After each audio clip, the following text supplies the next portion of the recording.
Dobrý deň, tu je Paula Peter z Domalenky. Poďme si pozrieť Hotel Sorea Titris v Tatranskej Lomnici. Hotel sa nachádza na okraji Tatranskej Lomnice. V tichom prostredí a hneď z parkoviska si môžete pozrieť výhľad na Lomnický štít, ktorý je za nami. Aquarelax, poďme sa pozrieť, ako to tam dnu vyzerá. Je to aj pre neubytovaných hostí. Veľmi pekný wellness. My tu chodíme aj s našimi deťmi. Voda je tam príjemná, teplá a je veľmi čistá. Plavecký bazén má dĺžku bazéna 14,8 metra a teplota vody je 28 stupňov. Hĺbka je 130 cm. Relaxačný bazén s atrakciami má hĺbku vody 125 cm, teplotu 32 stupňov. Tu je tobogan 36 metrov dlhý.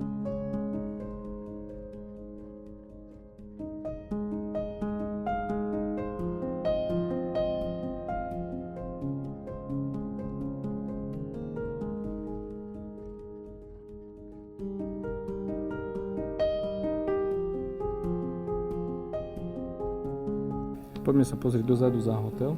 Tam je pekné ihrisko, veľmi pekne tu je.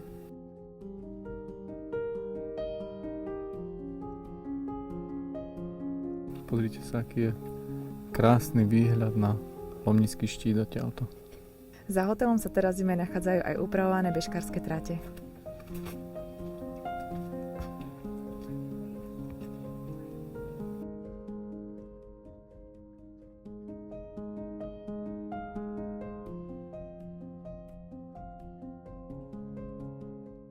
Na každom poschodí z chodby je takýto krásny výhľad na Lomnický štít. Toto je klasická štandard dvojložková izba s oddelenými postelami, bez možnosti prístelky. Všetky izby sú bez balkónov a sú orientované smerom na juh. Tieto izby s oddelenými ložkami majú kúpeľne s vaňou.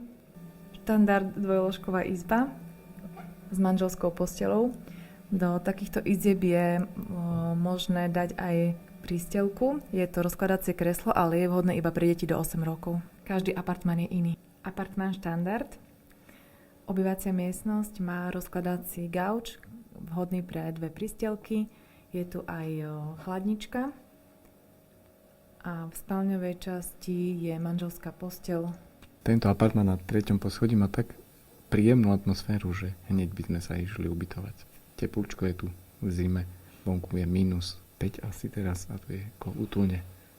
Veľmi pekne, čisto. Apartmán štandard, kde je veľká spálňa a je tu jedna extra prístelka. Obývacia miestnosť, je tu takisto možnosť rozkladacej pohovky na 2 prístelky. Apartmán plus je rozlohou najväčší apartmán. Obývacia miestnosť má rozkladací gauč, ktorý sa môže rozložiť až na 2 prístelky. Je tu chladnička. Tento apartmán má 2 kúpeľne. Jednu so sprchovacím kútom, druhú s vaňou. V reštaurácii sa podávajú raňajky a večere formou bufetu a obedy sa podávajú formou výberu z menu. V reštaurácii sme si dali kurácie na prírodno s upekanými zemiakmi a s teplou zeleninou.